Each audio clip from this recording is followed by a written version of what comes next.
Hey guys, welcome back to another YouTube video. So today I want to explain what I'm doing with the TJ. I know I haven't said a whole lot, I've kind of given some snippets here and there, but I was just kind of waiting for me to have a set in stone plan, and as of right now, it's pretty set in stone. So if you guys are just tuning in for the first time, my name is Beauvais. I recently just bought a 2000 Jeep TJ. So that's part of the Wrangler series, but I bought it as a 5-speed manual with the 4-liter inline 6. So my plans are to get rid of that. We're going to put in a 1.9 liter turbo diesel motor from a Volkswagen Jetta. I think it's from a 2004 or 2005. The engine code is BEW. I've been doing lots of research and that just seems like the best one out there for me. I know there's some better ones like the Common Rail, but that's just a lot more wiring, and I just think that this one's gonna be perfect for what I need. So we're gonna be pairing that with the stock transmission that is in it. I already pulled the transmission, I already have a new clutch for it, I have some new parts. It's rated for enough power that this turbo diesel motor is gonna make. Next, we are doing Dana 60 axles. Those come out of a 2005 Ford F350 Super Duty. So front and rear axle. We're going to be building those axles. We're putting lockers in, we're re-gearing, we're doing chromoly shafts, and we're going to truss them, so they're going to be indestructible. Might even do RCV axles, I don't know yet. Just still trying to weigh out my options. On those axles, we're going to be doing 42-inch mud tires. Haven't fully thought of the brand yet, probably Maxxis Trepidors. Those just seem like the going option around here, the best ones for this type of off-roading. And then we're gonna put some 17-inch beadlock rims on those as well. Next, we are going to do, this is the one that I'm currently struggling with right now. I don't know if I should do coilovers or ORIs. There's like two main differences. Coilover is like a coilover and ORI doesn't have a spring, it's just nitrogen shocks. But it works just as good as the coilover, if not better. But the price tag is more. But then ORI, you don't need bump stops or limit straps. Coilovers you do. So if you factor those in with the coilovers, then you're kind of at ORI price range. So haven't fully decided that either. The problem with both of them right now is they're like 8 to 10 weeks out. So I need to think of that now. Engine, axles, wheels, suspension, body. Okay, so we are stretching the TJ. We're not actually stretching the frame and the body, we're stretching the wheelbase. So we're taking the rear axle and we're gonna move it back 6 inches and take the front axle, move it back probably 4 inches. That's what I'm hoping, we get extra 10 inches of wheelbase, because wheelbase is really good for when you're off-roading. When you're going up, it'll tip back. But if you have the wheelbase a little bit longer, it's harder to tip back. It's hard to explain, but that's kind of the thought process on that. It's not for sure that we're gonna move the front forward 4 inches and the rear back another 6 inches. That's just what my goal is. We're gonna try and do what we can. If it's 3 inches or 4 or 5, that's just what it is. We have to work around the rest of the body. This thing is gonna be the coolest thing I've ever built. It's gonna be expensive. It's gonna be very expensive, but I really think it's gonna be worth it because I love off-roading. You guys know that I love off-roading, and I also love cars, but I just want to try this. I think this is gonna be really cool. So there's a lot of off-roading around here and some like serious hardcore stuff. Stuff that I would definitely not take my Jeep in just because it's not capable enough and I'm scared to take that thing. So that's why I want to build this. I want to build it indestructible so that I see a trail, doesn't matter what it is, I can go do it. That's how I want to build this. So price. If you guys are wanting to do this yourself, there's definitely cheaper ways to do it. I'm just trying to do it proper. And it's gonna be hard because I only make so much from my one job. And YouTube, I don't get paid anything from YouTube, so that's just out of the question. So I'm just trying to save up and make like good conscious decisions on what I should be buying at the right time. Also, like I've said, I've been trying to sell parts off the Jeep and see if I can do anything around the shop, like say somebody needs something welded, I can try and do that for some extra money to fund all this. So right now I'm probably 5,000–6,000 into it, including the vehicle. The vehicle I bought for $3,900, some odds and ends for $500. The motor was $450. The axles were $1,000. So I didn't do the mental math right there, but that's what it is. But then I also sold some stuff. So I've probably made $1,200 back from selling the hardtop, catalytic converter, rear seat mounts, stuff like that. So I'm just trying to part out basically everything just to get some more money coming in so I can spend it going out. One thing that I want you guys to let me know down in the comments is if you think I should keep a running tally on how much everything is costing, because it's gonna get expensive real quick, especially when tires are $4,000, $5,000. They're $1,000 a piece. and suspension somewhere around $1,000 a piece as well. So it's like $2,000 in each corner, and then the spare tire. It adds up so quick. So I'm just gonna quickly explain how the whole layout of this build is gonna go. You guys have already seen I've started pulling it apart. Once I do that, I gotta clean the frame, cut off every single bracket. Every single bracket that is on there is coming off. I have to weld on all my own. I need to get the engine in there mounted to the transmission. That's the hard part because it's a Volkswagen motor with a Jeep transmission. I gotta get an adapter plate. Then I need to get a wiring harness. But it's really cool because all the companies that I'm gonna try and use, a lot of them are in Canada and a lot are actually in BC. So I'm trying to see if I can get those parts depending on the waiting times. But I would like to do those before I go anywhere else in the world because you just don't see many companies like this in Canada anymore. So yeah, I thought I'd sit down and share you guys with everything. If you guys have any questions, make sure to leave them down below. I will try and answer as many as I can. I tried to just think of everything that anybody would ever ask, but if you guys want to get technical, let me know, and then maybe I can even do a video on explaining certain stuff. But if it's just a short little question, then definitely leave it in the comments. I will get back to you guys. And yeah, that's all that I'm gonna be doing from inside here. Enjoy the video.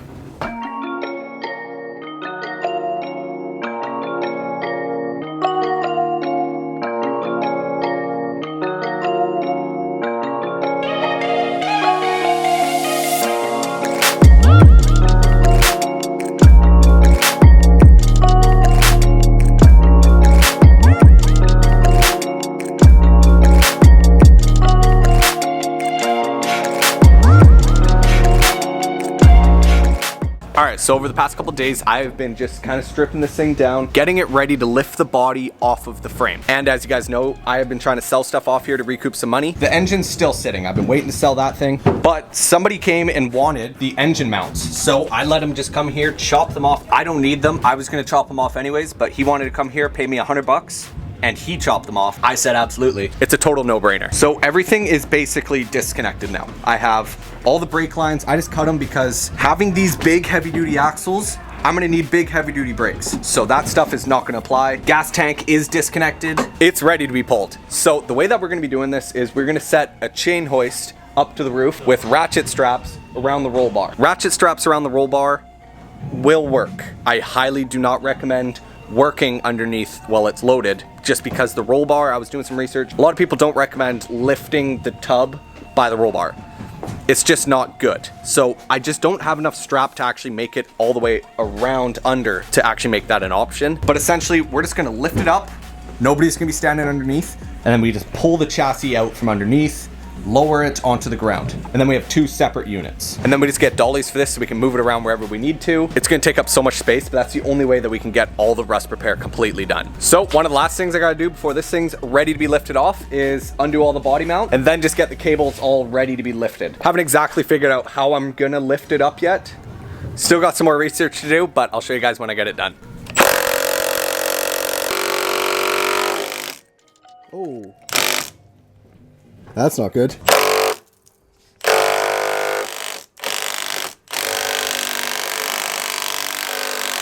We're 0 for 3 on this side. I've heard there's issues. Oh my god. A lot of shit on the floor. Oh yeah. The whole body mount isn't gonna come off because the whole body mount has nothing to unscrew from.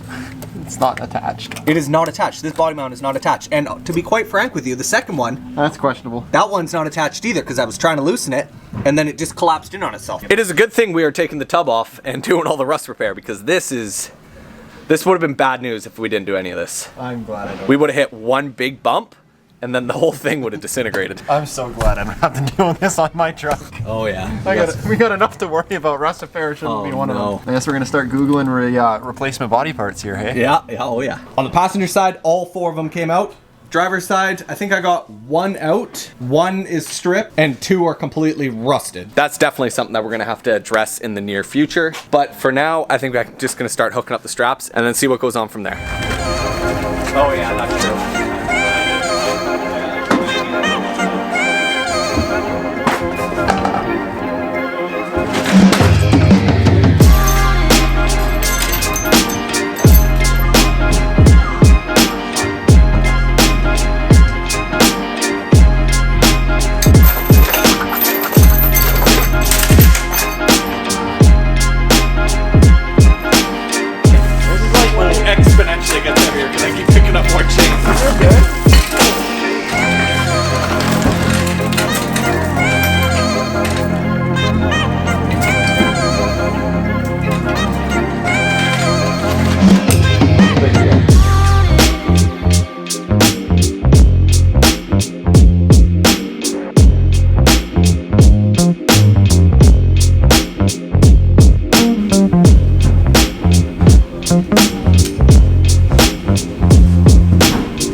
officially have all of the body mounts cut off. This whole side has basically disintegrated where all the body mounts were. I had to cut every single one out. This one we got stuck on because we ran out of Sawzall blades, got that fully cut out. This side wasn't too bad. This is where all the rust was, but the body mounts came out nicely, which is weird. But we got this thing fully strapped up now. This one's just holding the back, and then this one I had to wrap it around the roll bar a bunch of times just because we had so much excess, but it's ready to be lifted. I say ready to be lifted because I think I got everything. It's kind of like the motor where I said it was ready to come out, but that's truly when we find how much stuff I forgot to disconnect. I guess we just start raising and see if she comes out. All right, so we're gonna get Braden. He's gonna raise it. I'll be the checker. Okay, it's unweighting.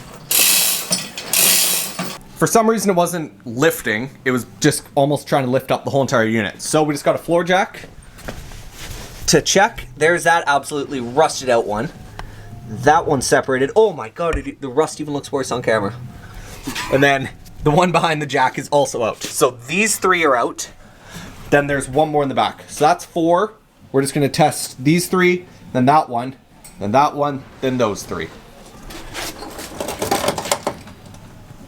I never turned it off the camera, but you guys heard that crunching. God.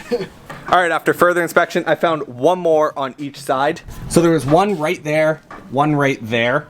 There was one dead center. I just didn't see it because it was completely buried over top of the fuel tank. Luckily, I got a socket on it nice and easily, and they came out super easily. So we're gonna continue with the jacking each corner, trying to get the body mounts to pop, make sure that's it, and then we can start lifting. But like, why are we having such big problems at the back? I don't know, because it's rusty and crusty and it's probably never been apart in its life. Yeah, I guess. I really don't want to jack this side up because you got your bumper in there still. She's already freaking folded. Well, should we just give it a whirl real quick? Yeah, let's see. See what happens? No.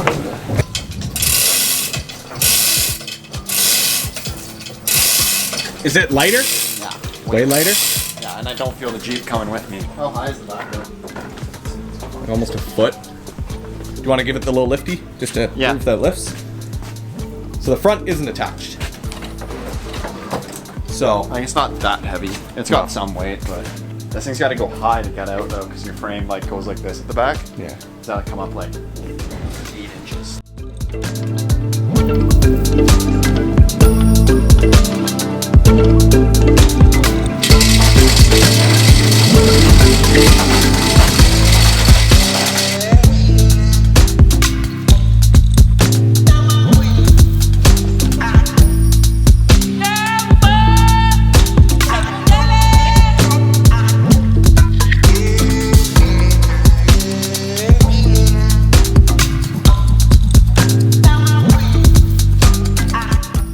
All right, so we got the cab fully off the frame, and me and Braden just did a quick look over. The frame looks absolutely mint.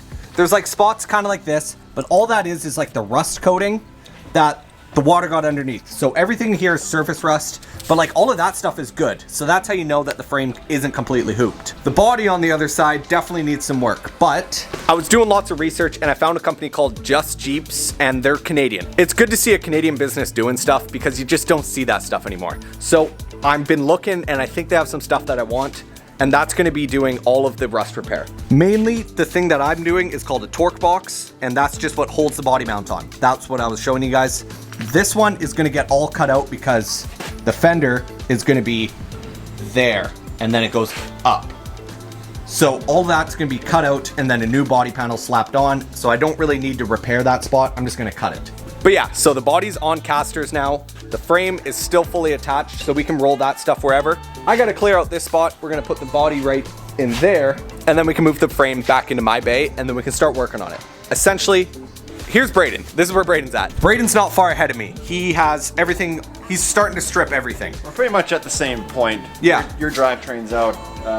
I got my tranny and my front diff in, but Yeah. I got a lot more issues than Brad though. You know, we bought it knowing that, so not this part, but That part's bad, and then this spot. Where is it? Right here? Yeah. That's original frame. Luckily, he is going to be cutting it right around there, making his own frame up to there, and then just doing trailing arms or whatever in the back. But in next video, I'm going to start cutting everything. I'm going to get this thing put up onto jack stands, and then we're going to take off the wheels, axles, we're gonna be cutting off basically every single mount that's on here, minus the body mounts. I'm gonna leave the body mounts in there for now. We might replace them later, but I just wanna keep them there so we know the placement. But I'm gonna completely sandblast the whole entire frame and kind of get it down to like how it would be right from the factory. We're gonna paint it. If you guys watch Robbie's video, we did that on his S10. That's basically what we're gonna do to my frame. That'll be the best way to completely start from scratch, and then I can start welding on every single tab and bracket that I need to. So I hope you guys really enjoyed this video. You guys are coming on a major trip with me. I could be way over my head, or this could be the greatest thing I've ever done. So I hope you guys really enjoyed this video. There's gonna be tons more to come, and I will see you later.